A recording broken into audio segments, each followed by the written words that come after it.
오늘 설교의 성경 본문 제가 봉독하겠습니다. 시편 150편 1절부터 6절까지입니다. 거룩하신 하나님의 말씀입니다. 할렐루야. 그의 성소에서 하나님을 찬양하며 그의 권능의 궁창에서 그를 찬양할지어다. 그의 능하신 행동을 찬양하며 그의 지극히 위대하심을 따라 찬양할지어다. 나팔소리로 찬양하며 비파와 수금으로 찬양할지어다.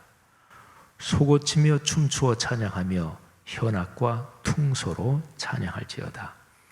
큰 소리 나는 제금으로 찬양하며 높은 소리 나는 제금으로 찬양할지어다.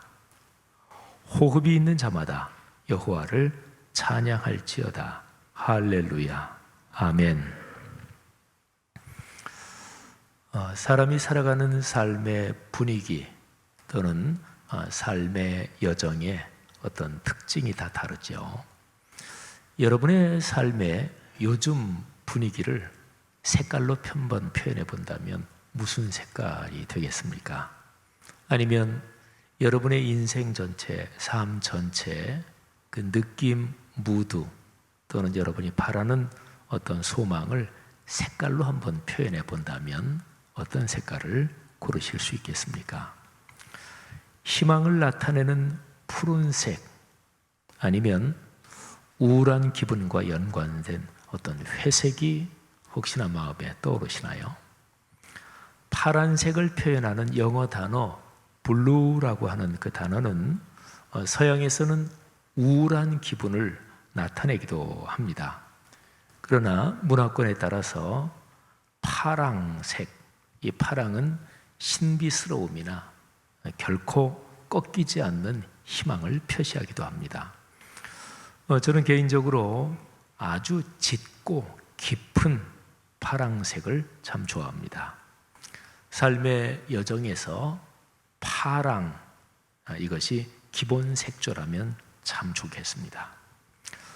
분홍색, 참 아주 좋은 색이죠. 넉넉한 감성적인 사랑, 또 낭만을 표현합니다. 내 삶의 감성이 분홍이라고 생각한다면 참 행복한 일입니다. 검정, 이거는 사람마다 아마 차이가 클 거예요. 근데 검정은 참 멋진 색입니다. 특별히 이 검정색이 다른 색하고 조합이 되면 이게 느낌이 단순하면서도 또 깊고 다양한 느낌을 줍니다. 검정과 빨강, 이 두 가지 색깔의 조화를 한번 생각해 보시고, 또 검정과 하양, 아주 단순하지만 다른 색의 조합에서는 도무지 줄 수 없는 그런 느낌을 주지요. 보라색을 좋아하는 사람이 적지 않지요. 저도 보라색을 참 좋아합니다만 품위와 우아함, 그리고 약간은 어떤 신비스러운 거리감, 이런 것이 어우러진 분위기를 만들어주죠. 내 삶의 정서, 보라색인 분이 계십니까? 또 다른 색을 얘기한다면 뭐니 해도 정열의 색, 빨강 계열 또는 생명색이라고 할 수 있는 초록은 어떻습니까? 제가 이제 색깔을 정확하게 적시해서 파랑 또는 검정, 빨강 이렇게 말씀드렸습니다만은 이런 색깔과 색깔 사이에 중간색들이 또 굉장히 많죠. 예를 들면 파스텔 톤의 중간색들, 그런 거는 또 얼마나 아름답고 그윽한지 모릅니다. 자, 여러분 삶의 색깔, 요즘 여러분 생활의 무드가 어떠하신지 한번 생각해 보십시오. 자, 성경 66권 전체 중에서 시편, 참 특별한 책이거든요. 이 시편을 한번 색깔로 표현해 본다면 무슨 색일까요? 시편에는 물론 그 안에 굉장히 다양한 내용들이 들어 있습니다. 고난, 절망, 고통 속에서 절규하는 그런 부르짖음도 있고요. 하나님의 축복을 받고 감격, 감사, 어쩔 줄 모르는 기쁨을 올려드리는 그런 찬양도 있고 뭐 다양합니다. 하지만 시편 150개 전체 이거를 한번 색깔로 표현해 본다면 어떤 색이 될까 하는 거죠. 시편은 정열이 넘치는 폭포입니다. 누를 수 없는 감동과 감격으로 하나님을 찬양하는 감성이 넘쳐나지요. 시편은 생의 갈망이 간절한 늦가을의 나목입니다. 잎이 다 떨어지고 가지만 남은 나목 말이죠. 고난과 절망의 골짜기에서 하나님의 도우심을 구하는 간절하고 절절한 기도가 시편에 많습니다. 시편은 깊은 관조와 초월이 흐르는 시내입니다. 하나님의 섭리에 자신을 맡기는 깊은 신뢰로, 믿음으로 폭풍 가운데서도 잠잠한 믿음의 고백이 시편에 많습니다. 자, 제가 몇 가지 상황을 그렇게 설명을 드렸습니다만은 이런 상황들은 뭐 어떤 색깔로 표현하면 좋겠습니까? 시편에는 즐겁고 또 긍정적이고 아름다운 것만 나오는 게 아닙니다. 시편에는 탐욕스럽고 포악하고 아주 사악한 인간의 모습이 적나라하게 드러나 있기도 합니다. 인간 사회 속에서 발생하는 온갖 악행과 삶이 어쩔 수 없는 그 극심한 고난 속에서 속절없이 무너지는 인간의 나약한 실상이 여과 없이 드러나 있습니다. 거짓과 폭력과 전쟁과 살인과 또는 아주 간사한 교묘한 속임수 등등 인간 역사에서 이런 것이 끊이지 않았죠. 근데 시편 역시 그런 모습들을 고발하는 그런 장면이 굉장히 많습니다. 자, 이런 부정적인 상황들은 어떤 색깔로 표현하면 좋을까요?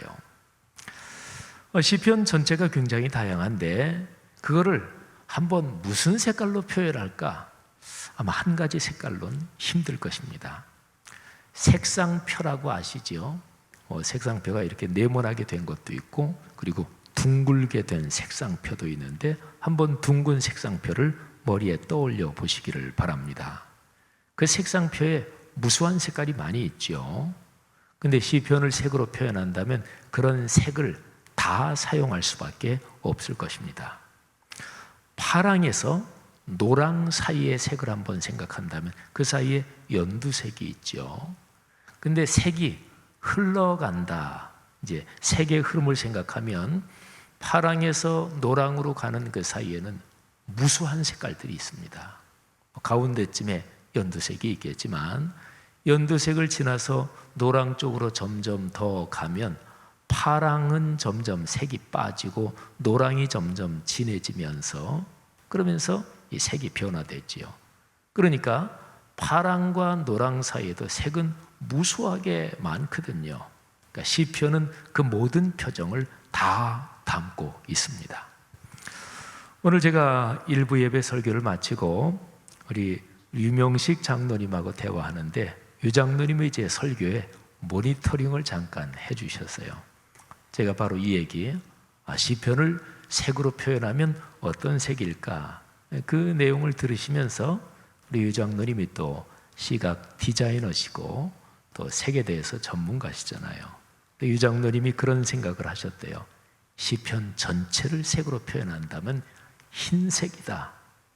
그러니까 빛은 빨강, 파랑, 노랑 이 빛의 삼원색을 합치면 그 가운데 공유되는 부분은 하얀색입니다. 그러면서 이제 장로님이 빛의 색깔을 전부 다 총합한 그래서 하얀색 그 생각을 하셨대요. 제가 장로님의 말씀을 듣고 나서 그래, 그거 참 멋진 발상이다. 하나님께서 우리에게 주시는 그 은혜의 모든 빛이 시편에 다 담겨 있는데 그게 총합되면 하얀색, 근데 흰색은 기독교 신앙에서 더할 수 없는 기쁨을 표현하기도 합니다. 그래서 영원한 천국에 가서 우리 성도들이 입을 옷을 세마포 옷이라 그러죠. 그러니까 아주 깨끗하고 그리고 밝은 찬란한 빛이 나는 그게 이제 세마포 색깔이거든요. 자, 어쨌든요, 시편이 이렇습니다. 시편은 성경 66권 중에서 장수로 말하면 제일 깁니다. 150편. 그 150편의 시 안에는 인간의 삶과 존재하는 모든 피조물의 상황이 다 담겨 있습니다. 성공과 실패, 사랑과 미움, 전쟁과 평화, 인간과 또 자연의 모든 것, 또 성공과 좌절, 기쁨과 슬픔, 탄생 이야기도 있고 비참한 죽음의 고통도 있고, 또는 질병과 치유, 학문과 노동, 국가와 또는 개인적인 가정사 등, 하여튼 시편에 인간 삶의 상황에서 나오지 않은 것이 없습니다. 그래서요, 시편을 낭송하며 계속적으로 쭉 묵상하다 보면 삶을 보는 전망이 넓어집니다. 그래서 한 곳에 생각이 묶이고 삶이 외골수로 좁아진 것이 교정됩니다. 여러분, 삶에서 시야가 좁아지면 그러면 삶이 결코 아름답지 않습니다. 어려운 일을 당하고 고통을 당해서 거기에 계속 눌려서 극복하지 못하면 그러면 나타나는 게 외골수로 되는 거예요. 시야가 좁아지는 거예요. 제가 가끔 그런 표현을 씁니다만, 우리 사회에서 극우, 극좌, 제가 대놓고 말씀드립니다마는 사실은 죄송한 얘기지만 그건 하나님의 뜻이 아닙니다. 근데 사람들 중에 그런 분도 있어요. 내 눈에 흙이 들어가기 전에는 이런 표현까지 쓰면서 나는 극우 또는 극좌, 죄송하지만 신앙인으로서 잘못된 생각입니다. 시편을 낭송하고 묵상하다 보면 거기에 인간 삶의 모든 게 거기에 담겨 있으니까 삶의 전망 시야가 넓어진단 말이에요. 그래서 생각이 고장난 거, 그거를 고정관념이라 그러죠. 그건 정신적인 병이기도 해요. 편집증이라는 병이 있죠. 자기 나름대로 생각하면서 계속 자기가 자기에게 세뇌되고 거기에 집착을 하고 완전히 거기에 깊이 빠져들어가는 거, 이게 편집증적인 정신병입니다. 고장난 거죠. 생각이 포용적이고 남의 얘기를 경청하는 게 완전히 망가진 거죠. 시편은 그런 정신 상황을 교정해 줍니다. 시편을 찬찬히 묵상하면 삶을 깊이 성찰하게 됩니다. 우리 사람들 중에 그런 사람이 있죠. 아유, 저 사람은 도대체 생각을 안 하면서 사는 것 같아. 그러니까 피상적인 사람이 있어요. 아주 가벼운. 근데 시편을 묵상하면 삶을 깊이 성찰하게 되고, 그래서 삶의 고난과 부조리를 넘어서는 힘을 얻습니다. 사랑하신 여러분, 시편의 거룩한 말씀, 그 안에 담긴 은혜가 여러분의 삶에 늘 넉넉하기를 주의 이름으로 축복합니다.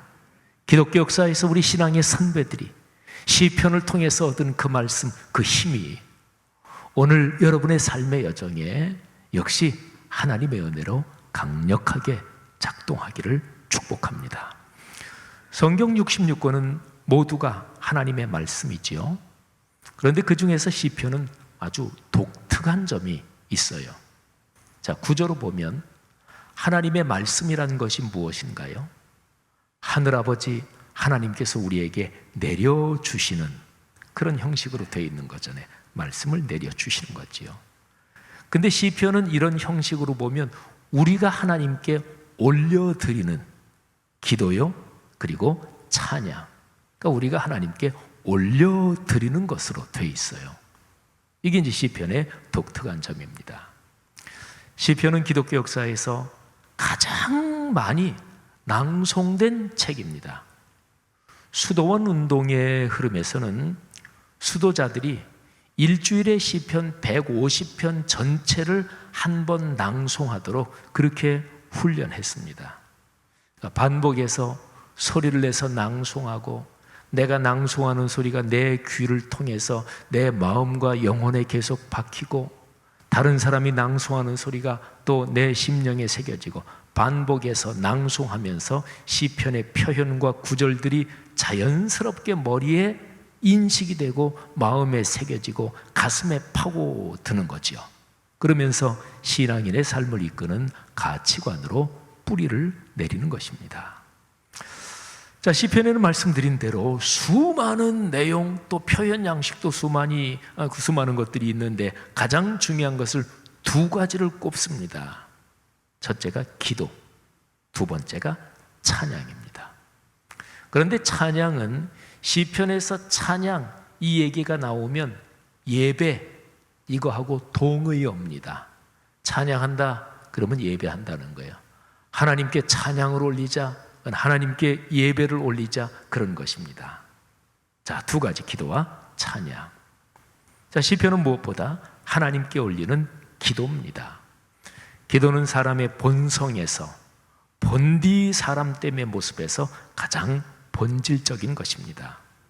자, 무슨 종교를 가졌든지 또는 사람들 중에서 나는 종교, 내 인생은 그거하고 전혀 관련이 없어, 말하자면 무종교.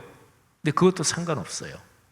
어떤 종교를 가졌든지 무종교인이라고 생각하는 사람, 그 사람들까지도 갑작스러운 사고를 당하고 사람이 도무지 어찌할 수 없는 그런 상황에 닥치면 신을 찾습니다. 그런데 그 신이 어떤 특정한 이름을 가졌느냐, 그거는 중요하지 않아요.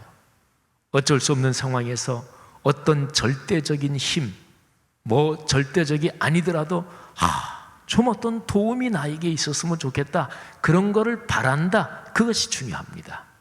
그게 바로 기도입니다. 구조적으로 보면 사람은 자신이 가장 중요하게 생각하는 어떤 존재, 그게 자기에게 신이거든요. 나는 진짜로 돈이 인생에서 가장 중요하게 생각한다. 진짜로 그 사람한테는 돈보다 더 높은 가치가 없어. 그러면 그 사람에게는 돈이 신입니다. 인생 별거 있어? 인생은 그저 누릴 수 있을 때 누리고 즐기고, 언제 죽을지 모르는데 인생은 그저 즐길 때 즐기며 사는 거지, 쾌락. 근데 그 사람을 보니까 진짜로 그 사람은 쾌락이 삶에서 제일 중요해. 그러면 그 사람에게는 쾌락이 신입니다. 종교개혁자 마르틴 루터가 신을 그렇게 정의했어요. 어떤 사람에게서 가장 중요하게 생각하는 것, 가장 중요한 가치, 그것이 그 사람의 신이다 하는 거죠. 여러분, 사람은 스스로 온전한 존재가 아닙니다. 사람은 누구나 다 불완전하잖아요. 성경의 창조에 대한 말씀에 따르면 사람은 위로는 하나님을 예배하고 하나님께 기도 올리고, 그리고 옆으로는 타인과 더불어 사는, 그러니까 사람은 관계적인 존재입니다. 이 관계적이다, 이거를 다른 말로 의존적이다 이렇게도 표현할 수 있어요. 우리가 보통 의존적이다 그러면 조금 부정적으로 들리지요. 그런데 관계를 맺고서야 사는 존재다. 위로 하나님과 기도와 예배의 관계, 옆으로 다른 사람과 동반자의 관계, 이런 관계라는 의미에서, 그런 아름다운 의미에서 사람은 의존적인 존재입니다. 근데 사람의 이런 관계성, 이런 의존성, 거기에서 핵심이 뭐냐? 그게 바로 기도입니다. 자, 그러면 기도가 깊어지고 기도가 성숙해지고 기도가 쭉 여정을 걸어가면서 마지막에 도달할 지점, 기도가 충분히 성숙하면서 나타나는 것, 그게 찬양입니다. 찬양은 시편에서 예배하고 동의어라 그랬죠. 그러니까 기도가 성숙해지고 깊어지면서 찬양, 예배가 터져 나오는 거예요. 자, 어려운 일을 당할 때, 그때는 처음에는 탄식의 기도밖에 나오는 게 없죠. 눈물로 간구하며 도움을 갈구하고 갈망하는 기도를 올립니다. 그러나 계속 기도하는 중에 하나님의 섭리를 깨닫습니다. 내 삶의 이 고통, 이유가 뭔지, 어떻게 해결해야 되는지 나는 도무지 다 알지는 못하지만, 그런데 하나님이 나를 사랑하시는구나. 내가 닥친 이 일에 하나님 아버지의 어떤 섭리가 있구나. 그거를 기도가 계속되면서 거기에서 깨닫는 거예요. 그러면서 하나님이 이 고난을 섭리 가운데 이끌어 나에게 결국 감사한 상황을 주실 거다, 나를 축복하실 거다, 이거를 깨달으면 그러면서 감사의 탄성이 터져 나오죠. 그게 바로 찬양과 예배가 말하자면 솟아나오는 그런 지점입니다. 반전이지요. 시편을 읽다 보면 시편의 많은 내용에 이런 반전이 담겨 있습니다. 그런데 중요한 것이 있어요. 내 마음 속에서 하나님의 섭리와 하나님이 나와 같이 계신다, 나를 보호하신다, 이거를 확신하면서 찬양이 터져나오고 하나님께 대한 경외, 예배가 터져나오는데, 그런데 현상적으로 내가 부딪혀 있는 어려운 문제는 아직은 해결되지 않았어요. 현상적인 문제 자체는 아직 그대로인데 기도하는 사람의 마음속에서 감사의 찬양, 예배의 마음이 솟구치는 거예요. 승리의 선포가 울려 퍼집니다. 이것이 바로 시편에서 우리가 접하게 되는 찬양과 예배입니다. 생각해 보세요. 어려운 일에 닥쳤어요. 너무나 힘들어요. 근데 어떻게 해서 그 어려운 일이 해결되고 문제가 다 끝나고 또는 그 어려움 때문에 오히려 더 좋아지게 됐어요. 그러면 그 정도 상황에서 감사하다, 기쁘다, 또 찬양하고 즐거워하고, 그건 누가 못해요? 세상 사람 다 하잖아요. 근데 하나님이 우리에게 주시는 축복은 어렵고 힘든 상황 속에서 하나님께 기도하고 하나님의 뜻을 묻는데, 근데 깨달음이 오는 거예요. 하나님의 말씀을 묵상하다가 그 말씀이 내 마음 속에서 작동하기 시작하는 거예요. 그러면서 하나님이 나를 사랑하신다, 하나님이 이 일을 통해서 나를 축복하신다, 이 일의 모든 것 전후 문맥을 내가 다 알지는 못하지만 하나님의 어떤 섭리가 있다, 이게 깨달아지면서 마음속에서 기쁨과 감사가 터져 나오는 거예요. 그래서 현상적인 문제는 아직 있는데 우리의 마음속에서는 기쁨이 샘솟기 시작하는 것입니다. 이게 기독교 신앙입니다. 성도 여러분들이요, 이런 감사와 찬양, 이런 예배의 거룩한 마음이 여러분의 삶에서 늘 이어지기를 주의 이름으로 축복합니다. 우리 공동체는 오늘 2020년 여름 성경주의를 맞이해서 4개의 시편 말씀을 들었습니다. 4개의 시편을 낭송과 그리고 음악의 찬양을 통해 들으면서 그 메시지가 우리의 마음으로 흘러들었습니다. 믿는 사람들이 누릴 참된 복이 무엇인지 노래한 시편 1편, 창조의 아름다움과 그 중심을 흐르는 하나님의 말씀을 노래한 시편 19편, 삼위일체 하나님의 섭리와 보호하심을 노래한 시편 121편, 신앙 공동체의 사귐과 그 안에서 얻는 영생을 노래한 시편 133편입니다.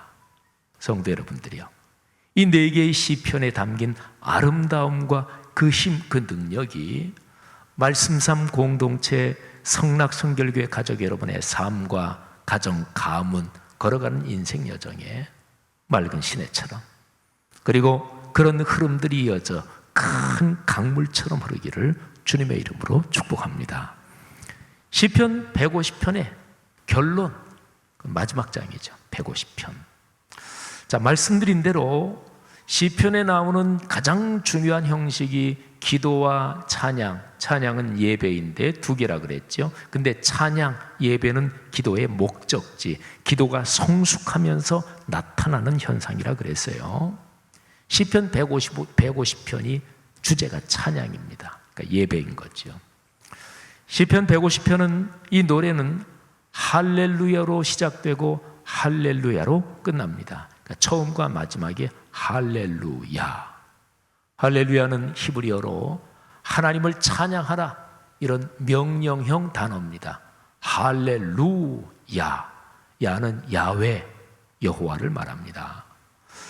여러분의 삶에서 어떤 일이든 시작과 끝이 할렐루야, 그 찬양과 예배이기를 바랍니다. 여러분이 먼저 하나님의 손길을 충만하게 체험하고, 그리고 내 삶의 체험으로 하나님은 살아계시다, 하나님은 나와 함께 계시다, 하나님은 사람에게 복 주시기를 원하시는 분이다, 이거를 여러분이 먼저 체험하고서, 그리고 다른 사람들에게 하나님을 찬양하세요, 예배하며 사세요, 주님께서 복을 주십니다. 이렇게 권면하실 수 있기를 간절히 바랍니다. 자, 1절을 보세요. 150편 1절. 찬양의 장소, 예배의 장소 두 개가 나옵니다. 성소 그리고 궁창입니다. 성소는 오늘날로 말하면 예배당, 이렇게 모여서 예배하는 장소입니다. 궁창은 우리가 사는 사회, 이 세상 전체를 말합니다. 여러분, 성도들이 모여 예배할 때 우리는 기도하며 말씀을 듣고, 그리고 깨달은 말씀이 모여서 예배하는 중에 이미 우리의 마음속에서 작동되기 시작하는 거예요. 그러면서 말씀드린 대로 찬양의 마음이 이게 솟구치는 거지요. 이 예배의 힘이 예배 후의 삶에서도 사회생활, 가정생활 또는 인생사, 우리가 사는 세계에서 작동된다, 이것입니다. 이게 바로 1절의 뜻이에요. 그리스도인의 삶, 여러분의 삶이 이와 같기를 권면하고 축복합니다. 자, 2절로 가면 하나님을 찬양하고 하나님을 예배하는 이유가 두 가지가 기록되어 있습니다. 첫째는 주님의 행동, 그러니까 주님의 역사, 주님께서 베푸시는 은혜, 이런 거죠. 첫째가 주님의 행동, 두 번째가 주님의 위대하심입니다. 여러분, 여러분의 삶에 하나님의 손길, 하나님의 능력이 늘 이어지기를 바랍니다. 그래서 주님께서 여러분의 삶에 베풀어 주시는 주님의 행동 때문에 주님을 찬양하고 예배하기를 바랍니다. 그런데 여기서 한 걸음 더 나아가야 됩니다. 주님께서 어떤 은혜를 주셨어요. 내 삶의 어떤 고난 가운데 주님께서 개입해서 도와주셨어요. 그런데 그런 체험들을 통해서 그리스도인은 주님 자체가, 주님이 어떤 분이신가를 점점 알게 돼요. 그래서 나중에 신앙이 성숙하게 되면 주님께서 뭐를 베풀어 주셨다, 선물을 주셨다, 이것 때문이 아니라 그냥 주님 그분을 찬양하고 그분이 그냥 감사하고 그분을 예배하게 되는 거예요. 사람을 사랑할 때도 그러잖아요. 부모 자녀 간에, 또는 할머니 손주들 간에, 또는 사랑하는 연인 간에, 어떤 사람과의 관계든지 간에 사랑은 다 그렇습니다. 처음에는 그 사람이 나에게 해주는 어떤 것 때문에 고맙고, 그것 때문에 사랑스럽고, 그분이 해주는 선물, 배려, 관심. 근데 그러면서 그 사람을 점점 더 알아가게 되는 거죠. 그 사람의 마음을 알게 되는 거죠. 그 정도 상태가 되면 그 사람이 나에게 뭐를 해줘서가 아니라 그냥 그분이, 그 사람이 있는 것 자체가 감사하고, 그 사람이 하늘 아래 이 땅에 있는 것 자체, 그게 너무나 고마운 거예요. 그래서 그 사람 자체를 사랑하게 되는 거죠. 이와 마찬가지입니다. 삼위일체 하나님은 지극히 위대하시며 존귀하신 분입니다. 그분만 홀로 찬양과 예배를 받기에 합당하신 분입니다. 성도 여러분들이요, 이렇게 그분을 찬양하고 예배하는 이런 복이 여러분의 삶에 넘치기를 축복합니다. 자, 3절부터 5절까지를 보십시오. 이런 위대하신 주님을 예배하고 찬양하는 일에 뭐가 동원돼야 되나요? 뭐를 드려야 하나요? 자, 여기에 보면 악기에서 모든 악기가 다 나온다, 이렇게 정리하면 좋습니다. 관악기, 현악기, 타악기, 어떤 악기도 다 동원해서 위대하신 주님을 찬양하는 거죠. 사람의 목소리도 동원됩니다. 노래지요. 사람의 온 몸도 바칩니다. 그게 춤이잖아요. 이게 3절부터 5절까지예요. 자, 그러면 마지막으로 누가 이런 찬양의 제사, 찬양의 예배를 드려야 하는 것입니까? 5절에 이렇게 기록되어 있어요. 호흡이 있는 자마다 여호와를 찬양할지어다. 근데 여기 호흡이 있는 자라는 구절은 사람만을 의미하는 것이 아닙니다. 사람 이외의 모든 생명체를 다 뜻하는 것으로 보는 것이 좋습니다. 독일어 루터역 성경은 이 구절을 이렇게 번역했습니다. 숨이 있는 모든 것들은 주님을 찬양할지어다. 할렐루야. 여러분이나 저나 우리가 인생길을 걸어가다가 맨 나중에 하나님의 부르심을 받을 때, 내가 신체의 생명을 가지고 걸어가는 내 삶의 제일 마지막에 여러분은 어떤 고백, 어떤 말을 하기를 원하십니까? 그러니까 내 숨이 붙어있는 마지막 호흡, 마지막 그 숨, 그 마지막 호흡, 마지막 숨에서 주님 감사합니다, 주님 사랑합니다, 찬양합니다, 아멘, 할렐루야. 내 삶의 마지막 호흡, 내 삶의 마지막 그 한숨, 그 하나의 숨에 주님의 이름을 부르고 감사할 수 있다면 그 삶이야말로 참으로 복된 삶이 아니겠습니까? 그렇습니다. 호흡이 있는 모든 피조물이 마땅히 창조와 구원의 주권자이신 하나님을 찬양해야 합니다. 우리의 숨이 한 가닥이라도 남아있는 그 순간까지 주님을 찬양할 수 있기를 바랍니다. 성도 여러분들이요, 살아가는 삶의 여정 내내 기도하십시오. 여러분의 기도가 찬양 그리고 예배에 이르기까지 성숙되기를 축복합니다. 기도와 찬양의 시편이 여러분의 삶에 참으로 맑은 강물처럼 흐르기를 간절히 바랍니다. 그래서 여러분이 시편을 노래하며 살게 되기를 바랍니다. 아니, 시편을 노래하는 것이 아니라 시편을 노래하는 사람, 여러분의 삶에 온몸의 정신과 영혼에 시편이 깊이 들어가 흐르기를 주님의 이름으로 축복합니다.